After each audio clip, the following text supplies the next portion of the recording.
how we love to hate our fat, so we sweat, swallow, and swing. We abstain from foods or vomit back what we eat, sew up our stomachs, and even amputate our fat. We embrace each new fad diet or device, putting money in the bank for the celebrity, scientist, or scammer. Fonda, Pritikin, rotation, or rice. Tonight, we'll take a look at some truths about dieting. Do the fad diets and other quick fixes really work? Is there a miracle pill?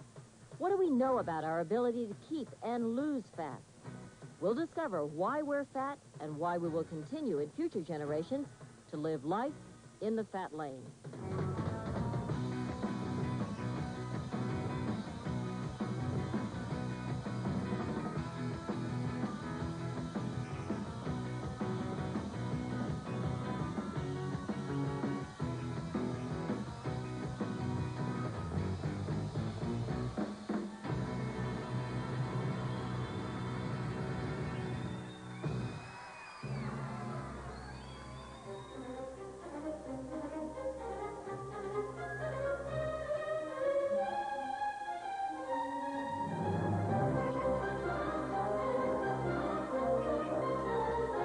NBC News presents Report on America. Life in the Fat Lane. With NBC News correspondent Connie Chung.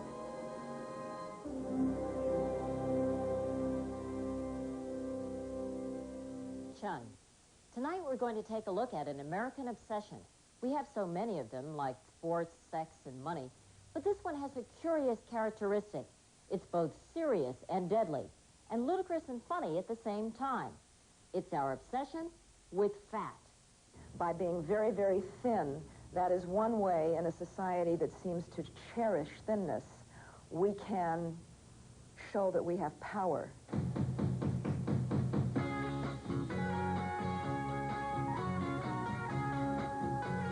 Almost all of us fall into one of two basic categories. The 34 million of us who are fat enough to be considered overweight, and the rest of us who just think we're fat. We know we're living in the fat lane, some walking the road, some waddling. Problem is, what to do about it? There are lots of solutions. More than 400 diet plans already in print and on videotape. Another 37 are expected before the end of this summer. You can combine, abstain, or rotate. Portion control in the proper combination with the brisk little one. It's called the rotation. Lose weight. Rotate. Actor-comedian Dom DeLuise has tried many of them. He's very much like most of us, a classic yo-yo dieter. Starting at 180 pounds as an adult, he's gone up and down, and is at his peak now, 330 pounds. Food is always on his mind. Once I had this terrible dream. I dreamed I ate a 50-pound marshmallow. I woke up and my pillow was gone. For DeLuise, fat is the nightmare. For others, it's something that drives them to extremes, sort of a vanity insanity. I'm going to have the fat removed from my abdomen and from the sides. Minerva Riccio is only 18 years old and so compulsive about her weight and how she looks, she's about to undergo surgery to have parts of her body removed, reshaped. She hates her fat enough to have it literally sucked out by plastic surgeon Dr. George Lefkowitz. We basically remove fat through a suction method. It is ideal for patients that are not overweight, maybe a few pounds overweight, but have localized fat. It's called liposuction and costs $3,000 to $7,000. It's controversial, relatively new, and mainly for the young. It is now the most popular plastic surgery operation performed, even surpassing the nose job. Even though it takes a while to recover from this type of operation, it's an easy way out. I think so. It can also be a permanent way out. The surgery is not without risk, and there have already been 5 reported deaths following liposuction. There is always this very, very slight possibility of a so-called fat clot to the lung, and the patient can die. But these are extremely, extremely, extremely rare. What shouldn't you have advised her just to either try dieting as best she could or to live with it rather than have this operation? Well, I think that at the age of 18 or 19, a person who's in college should be relatively sensible and should be able to make a decision. I had massive hips. I had thighs that were so large that they didn't just rub together, they overlapped. 36-year-old Corinne Patrick obviously has no fear of the operation. She's a lipo veteran. I had the inner knees done. I had the outer thighs done. I had the upper hips done. And then here, where they did my knees, there's still a little bit, I'm having them contour just a bit more. Some women ask for diamonds, some women ask for jewels and furs and trips. Not me, I ask for plastic surgery. We wear short shorts. Why wear anything else? This is what fuels the thinness mania. I got what I need to be beautiful, and it's not the clothes I wear. If you can't pinch an inch and you look like this, the world is your oyster. Powerful, in a sense subliminal, and constant. We've been manipulated by Madison Avenue, and the message is clear. Last year, we spent more than $6.5 billion just on diet sodas because they told us Diet Coke is the perfect soft drink. this is the stuff obsessions are made of. But it's more than a commercial message. It's a social one as well. No, it just makes you look skinny. That's all I care about. Makes you look good. Women have been sold the idea that their bodies are their only real currency. In today's lingo, take it off, take it all off, refers to the parts the bikini doesn't hide. Ta mère est si belle, si mince. Est-ce qu'elle mange? And all ages are fair game and fair commercial targets. Some studies have found upwards of 80% of fourth graders already on diets. And among the elderly, weight gain is second only to memory loss as the greatest fear in growing old. Don't hate me because I'm beautiful. Do you ever see a bigger woman, a woman who looks like your next-door neighbor in an ad? Do you ever see Robert Redford ride off into the sunset with a 200-pound woman? Carol Shaw is a 200-pound woman who believes she's just perfect to ride off into the sunset with.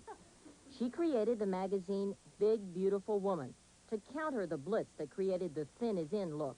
You look smashing. You are that elegant lady we are talking about.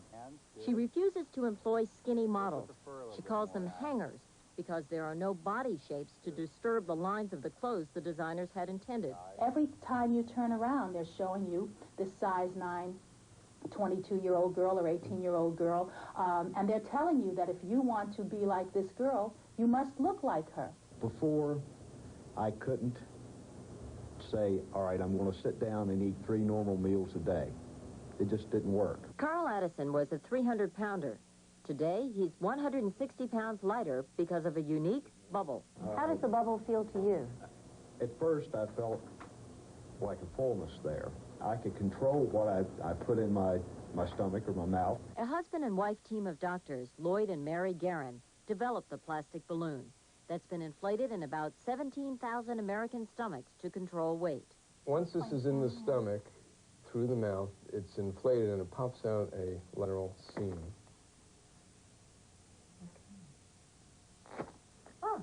There's an area believed to be in the upper portion of the stomach where the balloon is residing that the balloon stimulates and feeds back to the brain and makes the person think they're full. So that the person doesn't want to eat, very simply. Right. There are dangers, though. There is an incidence of less than 1% of it becoming lodged in the intestine and causing a blockage, which could require surgery. I immediately had that satisfied feeling, that gnawing was gone. Pinky Murphy was the Guerin's first gastric bubble patient, a test case in 1983. Since then, she's lost 114 pounds. Because the bubble cannot be safely left in place for more than 3 months, Pinky has come in on this day for her 10th. Big swallow for me, Pinky. The gagging discomfort notwithstanding, Pinky has had no serious problems. But she's been fortunate. Half of the more than 2,000 doctors now trained in the bubble technique reported complications while the bubbles were in place. If you eat this, you'll feel full. Do you know what I'm saying? Yes, I do. You may have to lubricate the sides just a little bit, but the point is that once you get it down there, you'll always have a feeling you ate. Yes, it's good. Or that you've been had. So much for the Deloise cure, but almost all of us diet. How many different diets have you been on? I have been on about as many different diets as there are. Talk show host Oprah Winfrey says she's 50 pounds overweight. She's below her peak. She was a size 20 when she made the movie The Color Purple. For her, dieting has become an increasing obsession. There's not a day of my life in the past 10 years when I have not thought about it. When I did not wake up in the morning on a diet. Not a day. Not a day.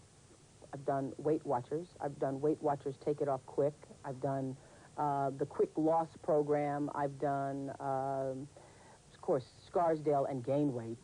I've done the banana, weenie, and egg 3-day diet where you eat only a banana, a weenie, and egg, and you're supposed to lose 10 pounds in 3 days, gain weight. Like Oprah, if one diet doesn't work, we try another, even though 95% of us put the weight back on, and then some. Still, we gobble up each new diet as quickly as it's served, making for some rich authors and strange bedfellows. For instance, Charlie is a member of the International Academy of Nutritional Consultants. No, that's not Charlie. That's Charlie. Charlie is a fat cat in nutrition and belongs to Dr. Victor Herbert, a professor of medicine at Mount Sinai Hospital in New York. My cat's a professional nutritionist, and my cat became one just to prove that anybody can be a nutritionist. How did your cat do it? Well, my cat fulfilled all the requirements to be a member of the International Academy of Nutrition Consultants.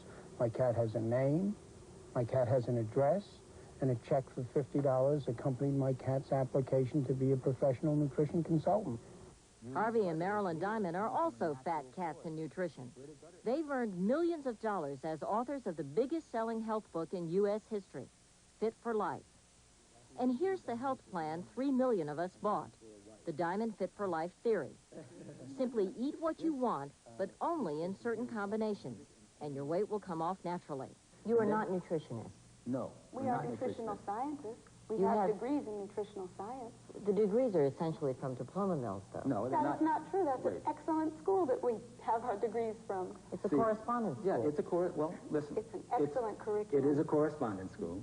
It is not accredited. It's done through the mail. And that does not take away from its effectiveness. No, perhaps not. But the State of Texas Education Coordinating Board recently ordered their mail-order alma mater, the American College of Life Sciences, to stop using the words university or college, or to advertise offering academic degrees of any kind. What about all the fad diets, the diets that you see in the diet books and the bookstores? They're all scams. All scams? Yes, insofar as they differ from the basic rule, which is the only way to lose weight is to eat each day a few less calories and burn up a few more. Reducing calories is rough, but if you reduce 10 calories a day, just half the ketchup on a single hamburger, you'll lose a pound in a year. I just stopped smoking. I'm trying to diet, and it's driving me crazy. Exercising is even rougher. Running the marathon's 26-mile course is far longer and more grueling than most joggers run in a week. And the energy required to run the marathon costs less than a pound of fat. Still, most doctors agree. To lose weight, you must simply consume fewer calories and less fat, eat more complex carbohydrates, and exercise more. And do it forever. We've all heard it before. A change of lifestyle, not a diet. Crash dieting, cutting calories very drastically, trying to lose weight fast, is not a successful way of losing weight. It just isn't. Now approaching her 50th birthday, actress Jane Fonda has found success with her video aerobics and books. She sold more than 2.5 million books and 3 million videos. Workout was the top-grossing video of all time. This is the cardiovascular part of our workout. Now it's the part with our muscles. Ironically, her fitness career began as a result of her own battle against anorexia and bulimia, life-threatening eating disorders. She, too, wanted to look like the models in those magazines. Now, everyone wants to look like Jane Fonda. Some people would say that it's you who are driving people to the thinness cult. You know, I'm about exercise, and I encourage people to exercise, and so people assume that that means that I'm saying everyone has to be, you know, super thin. By encouraging people to exercise the way I have, It's not so everyone can get skinny, it's so they can get healthy, so they can like themselves better. Fonda's approach does incorporate the basic concept of eat less, exercise more, and do it forever. Everything should be gradual.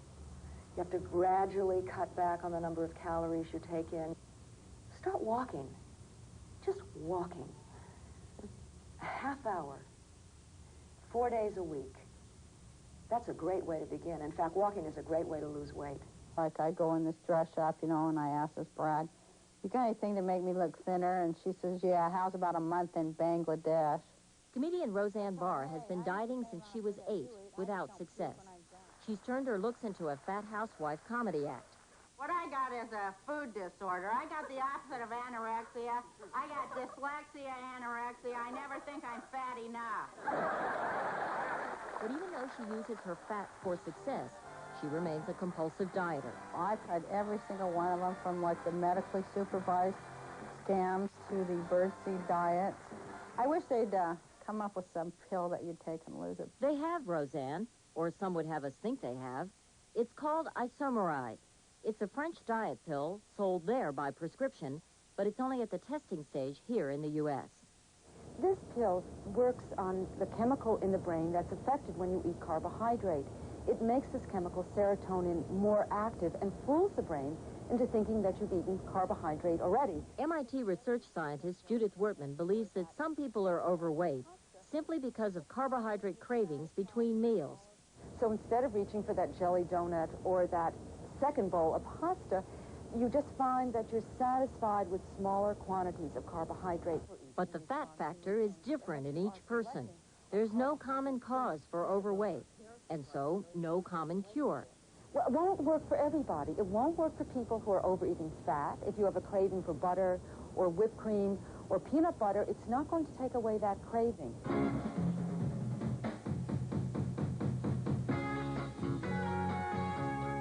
So we're back to the only safe, effective way to lose weight. Eat less, exercise more, and do it forever. Doesn't that sound like a potentially miserable life? Well, it's all what you want. You know, Winston Churchill was asked how to live to be 100, and he said, don't drink, don't smoke, and stay away from the opposite sex. You'll live to be 100, but it'll seem like 200. We'll be right back with some fat facts, what science thinks it knows about why we're fat.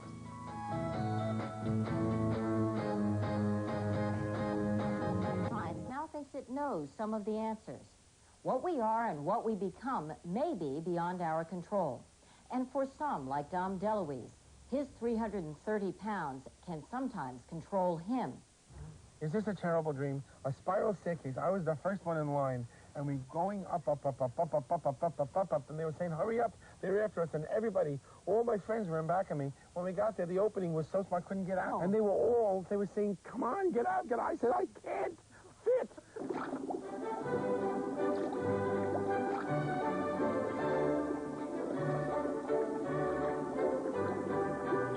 People and rats are very similar, even though we like to think we're not. We have a lot in common.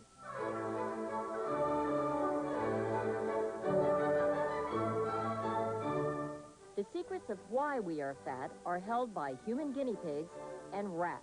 We certainly know now that there is a strong genetic predisposition towards obesity. What we know in humans is that families who are obese tend to produce obese children. What Vassar biologist Marcy Greenwood is telling us is that fat is hereditary. By studying fat rats with fat genes, Greenwood and others have concluded if your parents are fat, there's an 80% chance that you are going to be fat. It's probably in your genes. Even when the obese rats are given precisely the same number of calories throughout their life as a lean rat, they will still become obese. Janine Johnson is a good example of how heredity probably affected her weight and that of her overweight children. Janine was adopted. Her adoptive parents were average size, and she grew up with a weight problem.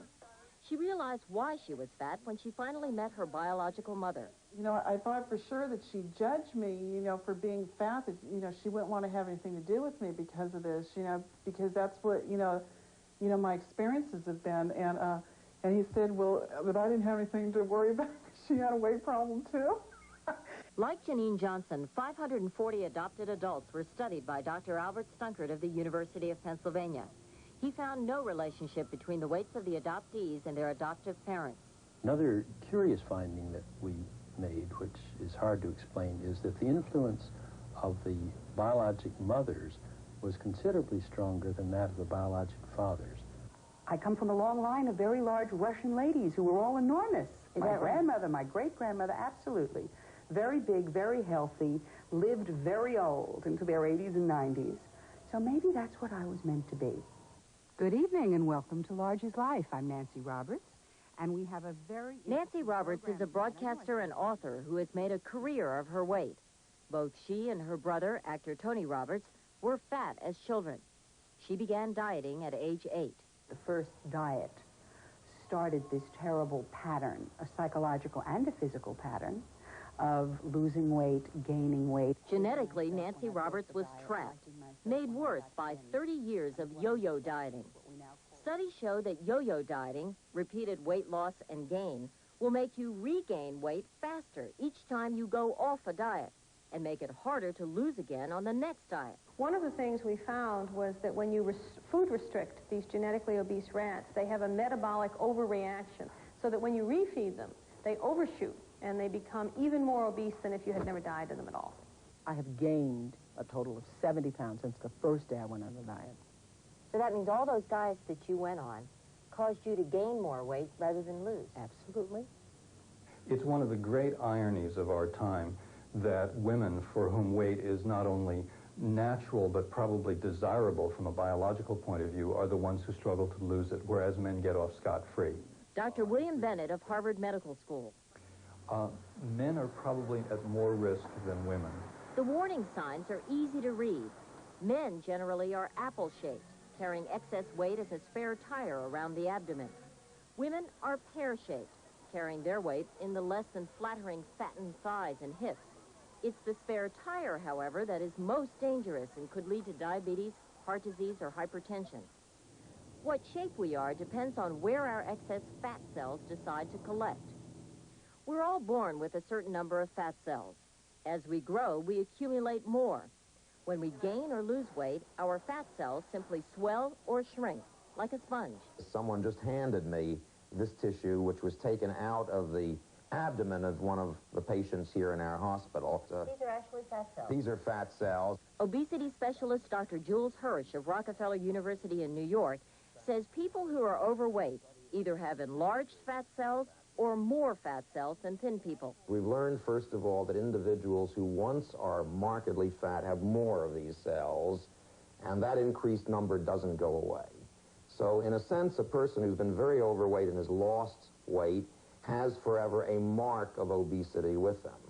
Now it seems clear that if you get very obese, whatever the reason at whatever time in your life, it's probable that you'll increase the fat cell number. Once the fat cells are increased, it's virtually impossible to get rid of them. You can make them smaller, but you can't get rid of them. And keeping those starving fat cells fed takes less food because the body's metabolism has slowed down to accommodate for the dieting. What I'm doing now is maintaining my weight, which is high.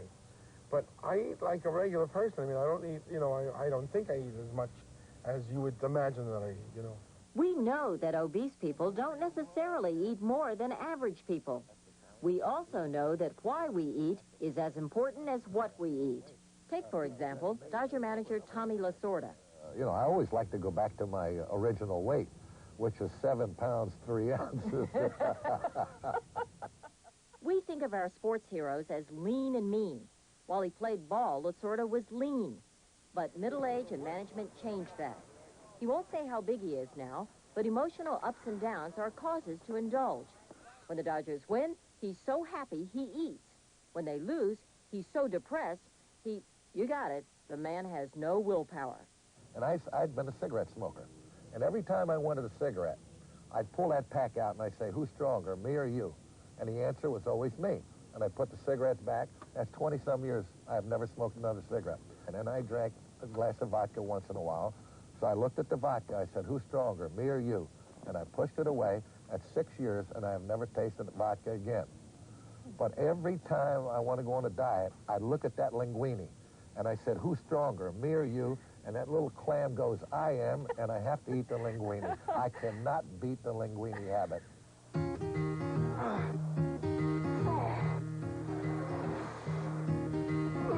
Getting thinner and staying thinner are two entirely different matters. The power of commitment certainly helps take it off. Working in a coal mine, going on down, down. Working in a coal mine, I got to slip down. But your body may have something to say about keeping it off. Which brings up that question of the set point. Are people set to have a certain amount of fat storage? And it looks as though they are. Fat goes up, diets bring it down. It seems to always float back. And that's been called the theory or the idea of the set point regulation of body fat. And if the caloric intake drops below a certain level, the body says, just like a thermostat in a home says, uh-oh, I'm being starved to death. I am going to do all kinds of things so that I'm not going to starve, and I'm going to hang on to my fat. I stopped dieting. I gave it up.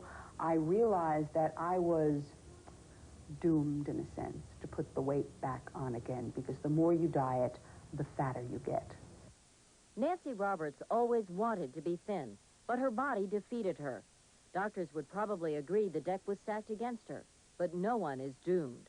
No new gimmick, no new diet, no new pill, no highly touted, bizarre thing is going to do the trick. You've got to do it on your own. Some people are worried about their weight, but they say, well, it's not going to kill me. Well, they're wrong. I mean, the weight will kill them in the sense that it'll make them live less long, which I guess is what killing is all about. The question I know it's going to come, you know, am I going to do it? And the answer is, eventually. And if you don't? I'll be on my dying bed saying, eventually. If I'd only lived another year, I could have done it. That's what I'll do. God, if you only give me another month, I can get rid of it, really. I could lose 10 pounds. When we return, it's called the last safe prejudice, fat discrimination. It could cost you your job. Fatter, fatter, piled of potatoes on your platter. Listen to me, 'cause I'm your hubby.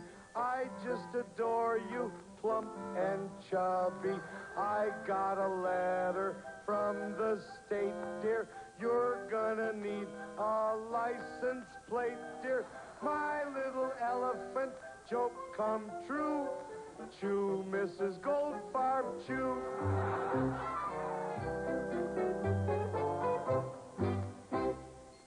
Shortly after comedian Alan Sherman popularized Mrs. Goldfarb in the 1960s, our attention was drawn to a 90-pound sensation from England. She was known as Twiggy, and with her arrival in America, fat was out and very thin was in. From the time of our founding fathers, fat had represented prosperity. One historian claimed that John Adams weighed 275 pounds when he signed the Declaration of Independence. But by the late 1800s, American agricultural success had brought obesity to everybody. At the turn of the century, our sex goddesses were still more Rubenesque than Twiggy-esque. Lillian Russell was a voluptuous heartthrob, weighing in at more than 200 pounds. But things were beginning to change. William Howard Taft resided in the White House in 1909, but girth had become an acceptable target for public ridicule.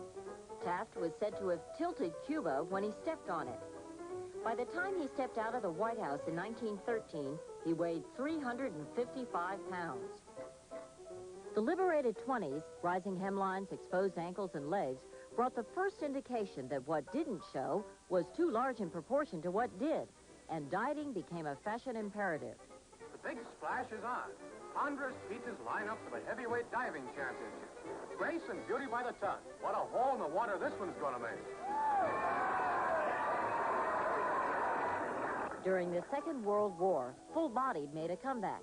The men were off to war, and women's roles as mothers and factory workers made having slightly more acceptable. Soon after, though, women peeled off their girdles, and the real shape of the body was exposed, along with the raw nerve of fat discrimination. How many of you would most like to play with this person? And how many of you would most like to play with this person? Just 3 people. We asked these 4th graders in Los Angeles to characterize 2 silhouettes, one of a fat person and one of an average person. No other descriptions were provided.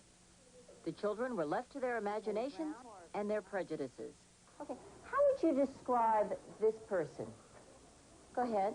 Tall, skinny, and slim. He's skinny. He's skinny. Smart. He's smart. All right. How would you describe this young man? He's fat. He eats too much. Okay. Wiggly and ugly. Wiggly. He's too fat. wiggly. He's lazy. He's lazy. How many of you think he's lazy?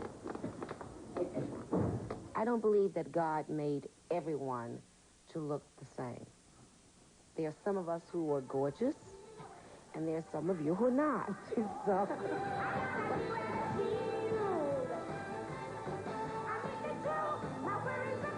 Since becoming a star, actress-singer Nell Carter has not had to worry about discrimination.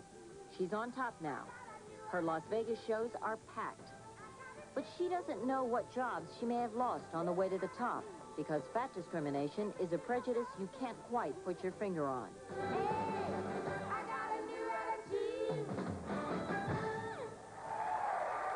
It's a very sexist thing that goes on with the weight. You can see an overweight man on the plane in a nice suit, bald, no hair, sitting there, and you say he must be a very well-to-do businessman. An overweight woman comes on the plane or somewhere else, and you think she must work for someone. In 1974, Catherine McDermott was offered a position with Xerox in New York. She was 56 years old then. She accepted the job, but flunked the physical. I simply asked, how did I fail the physical? And that was how this all started. She didn't feel disabled by her weight, so she sued Xerox, challenging the doctor's decision. It was their opinion that perhaps you would have a higher mortality rate. Right, I would die too soon. Within the year, he told me on the telephone. 11 years later, at age 67, and 10 years after she should have been dead by that doctor's prognosis, Mrs. McDermott won the right to her job and back pay. So I worked 3 weeks, took 4 weeks vacation, and retired. And that was the end of it. Oh, I got a cup that says, Think Xerox. And it's a stupid fact of life, because I always say, are you going to hire me by the pound or by the week? Fashion editor Carol Shaw is convinced that it's much harder to get a job at 200 pounds, no matter how well qualified you are. It's in the job market, absolutely. Only one state in this country makes it illegal for you to discriminate on the basis of size, and that's Michigan. However, not a single lawsuit has been brought under the Michigan statute. Proving discrimination is difficult, and few people want to go through the public humiliation of a court trial. But the trend seems clear. Peter Knutson is Senior Vice President of Boyden International, a New York job placement agency.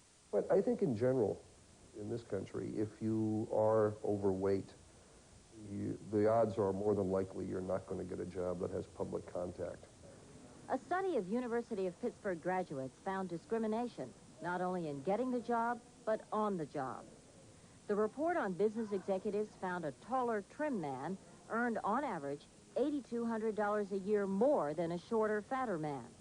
The study did not apply to women because it found few heavy women responding who were managers. And it's more than just jobs. For example, some studies have shown that obese high school students are less likely than equally qualified normal weight students to be accepted into high-ranking colleges. Perhaps the most obvious bias, though, is in the fashion industry. I came home from a shopping trip one day, and I didn't buy anything, although I had a pocket full of money. And because the clothes were so demeaning. They were the polyester bulletproof pull-on pants and the maternity blouses. And I said, I can't live my life in those clothes. Some things are changing, though. Money speaks. Unable to ignore an $8 billion clientele, new shops and old now cater to the once-forgotten size 16 and up. And Portly is no longer confined to the dark corner of the men's department. It's a store of its own, simply because there are more customers. He'll eat everything that isn't moving faster than him. There are twice as many big and tall men's shops today as there were 10 years ago. Sales last year alone increased 50% to more than $1.3 billion. But what's really changing? The proportion of American children who are overweight has increased more than 50% in just 20 years. It's the odds that are changing.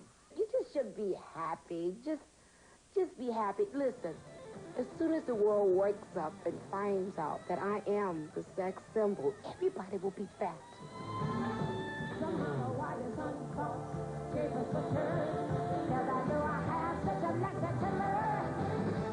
Coming up, the next generation. What are we doing to with our weight, and how unrealistically we deal with it? We've also seen the social implications of being fat, but somehow we seem to be unable to change what we are. 1/4 of America's youth is obese. At the rate we're going, 40% of our fat children and 80% of our fat teenagers will become fat adults. Rise and shine, all staff and campers. This is Camp Kingsmont in Massachusetts.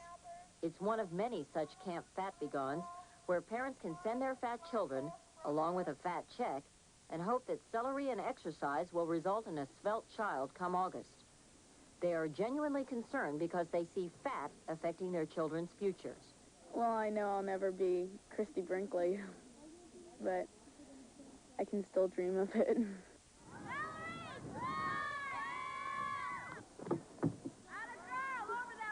Last summer, Valerie Karras was 13 years old and about to enter high school. She was determined to lose weight, and she did. A controlled diet and endless sit-ups did not make her Christy Brinkley, but she did have dramatic results. In 7 weeks, Valerie lost 30 pounds and loved camp. What was it like at the camp? Tell me about it. Well, I liked it because I was really popular because nobody cared if you were overweight or not. So I had a lot of friends, and it was just fun because, you know, you couldn't tease somebody because they were fat. Because everyone was overweight. Exactly. But coping in the outside world was no picnic. This is what many high schools like Valerie's are serving up every day. Twinkies, burgers, and fries. So it's no wonder 9 months later, Val has gained back all 30 pounds. Valerie, how frustrating is it to be overweight for you? Very, very frustrating. You know, like all those guys out there who are just lusting after me. No, but all those guys who I wish would like me. And I can't get them to like me. I mean, I can't tell them you have to like me. Laurel Mellon is a nutritionist at the University of California at San Francisco. She specializes in childhood obesity. Kids are not worried about their weight because someday they might get a heart attack. They're worried about weight, first of all, because it gets in the way of their peers. They get teased. I wanted to play basketball with them. They said those names, fat, you know, chubby, blob, just get out of here. It's not really good because it really hurts my feelings. 11-year-old Josh Hayes lost 15 pounds at Camp Kingsmont last summer. And just like Valerie, he gained back every ounce this winter. Well, it was easy because my mom would work until 5, and I got home at like 3:15. And really, I just got the food and chowed down. Josh is no different from other American kids. School ends, and the snacking begins. And chowing down takes place here, in front of America's favorite entertainer, the Tube. The average child will watch about 5,000 food commercials a year on television. 70% of those are for foods high in fat, cholesterol, sugar, and or salt. If I'm just at home, I'll look in the fridge every 10 minutes. Even if there's nothing in there, I just open the fridge. I don't know why. And then I'll go and watch TV. And when the show is over? Go down and you get something more to eat. Oh, I can't do it, I swear. As adults, more and more of us are spending more time and more money becoming fit. But our children are being let down. About 75% of my classes can't do one pull-up. Nor, according to physical education teacher Chuck Lindsay, can our children sit up, pull up, or run as well as kids before. We see kids more overweight because of lack of proper nutrition and lack of exercise. They're just doing other things rather than taking care of their bodies. Only 1/3 of school children get any organized exercise every day. If you had one big wish, you know, and it had to do with anything, it could be anything, what would that one big wish be? to be thin for the rest of my life? I'd be slim and tall, really long legs, and I'd dress like a model. And I'd look like a model, of course. I remember them well, these models, these high-fashion models. She may be a star now, but Jane Fonda was once as vulnerable as today's youth. I wanted to look like them so much, and it's why I started, you know, it's one of the reasons why I was trying to starve myself to fit into somebody else's image of what I was supposed to look like. You literally starved yourself? Well, I would go through periods of what now I know as anorexia. I didn't at the time. And then binging and bulimia. I'll say goodbye to love.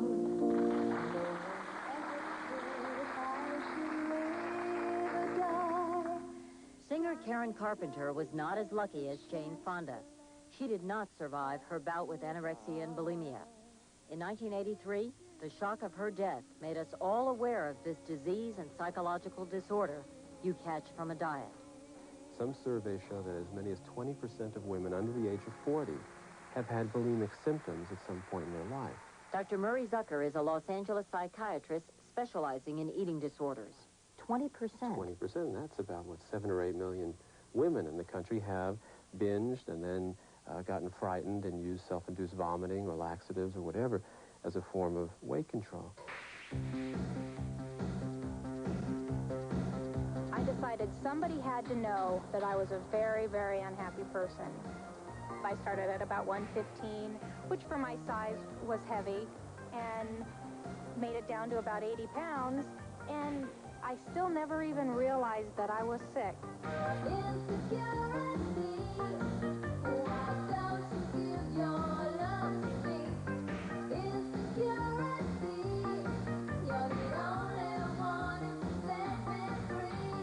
For Mary Kay, now 21, society's emphasis on thinness has had tragic results. And I said, you know, it doesn't matter. I said, if I can experience being thin and therefore being happy and being perfect, and if it means that then I die, that's okay. If I can first be thin, that's all I ever wanted, and I don't care if this kills me. These patients, mostly girls, are under treatment for eating disorders at Northridge Hospital outside Los Angeles. I wanted Vanity? to be thinner. Was it vanity? No, I was a cheerleader. And my picture of the perfect cheerleader was the blonde hair, the blue eyes, tan, thin, so cute, so jumpy, and I wanted to be that perfect cheerleader. I wanted just to be the perfect all-around person, and thin was at the very top of the list. Art therapy helps bulimics and anorexics overcome their view of themselves as fat when they aren't. My favorite one is called I Wish, the perfect person. To me, it'd be somewhere between 80 and 100 pounds. 80 is like, I don't think it's too skinny. I think 80 is a good weight. Well, I don't know. It scares me to hear her say that she thinks the perfect weight is between 80 and 95 pounds. What scares you about it? What scares me is from being in here, and it's like we're living it, and yet she still wants. I see her working her. That's, yeah. I don't see it as death. I see it as contentment, because that's one less thing you have to worry about. I mean, like, if you know you have a nice body and you have a tan and your hair is nice, then you can just go out. And it's not like you have to go out and worry what you look like, really. If only they knew. They're not pretty. Skinny women, you know, the old saying, you can't be too rich or too skinny. Not true. They're not pretty. It took me a long, long time to understand what it meant to be healthy and to come to terms with my body. I don't think anyone in our culture totally comes to terms with their body. We're just too bombarded with images of thinness. If I could speak to one young kid, you know, to deal with your problems rather than eat them away, I would say that. I wouldn't want anybody to have a fat life, you know. I don't think it's a lot of fun. Fortunately, most of our children fall safely somewhere between anorexic and obese. But the numbers at both extremes are growing at an alarming rate. The sad truth is, no one knows for certain how many terribly thin or terribly obese children there are. But this is a problem created by adults. As we continue to feed our children fatty junk foods, bombard them on television with conflicting messages of eat fat but look thin, and ignore their physical fitness, there's no doubt why there's another generation of fat-confused Americans already in place. And we will continue to be the fattest nation on earth. Some final reflections on fat when we come back. To our weight, few of us can ever see a true reflection of ourselves. But unfortunately for the overweight, society often sees us through a distorted lens. The combination of what we see and what society sees can be at least hurtful, at worst deadly. Strip away all the distortions and it's clear that fat is not good. But neither are diets, fad or otherwise. Only a change in our lifestyle, the combination of eating less and exercising more, can take the pounds off and keep them off forever. If you think that your ideal weight is beyond your reach, try and just take a few pounds off. Think about it. You'll live longer. There's hope for all of us who live life in the fat lane. I'm Connie Chung. Thank you for joining us and for all of us at NBC News. Good night. Later tonight, it's better than a bedtime story. It's The Best of Carson with Johnny's guests Dionne Warwick, Michael Keaton, and Teresa Ganzel. Then on Late Night with David Letterman, David welcomes Catherine O'Hara and comedian Jeff Altman, plus stupid pet tricks. The Best of Carson and Late Night with David Letterman. It's late night fun into the wee hours, tonight on NBC.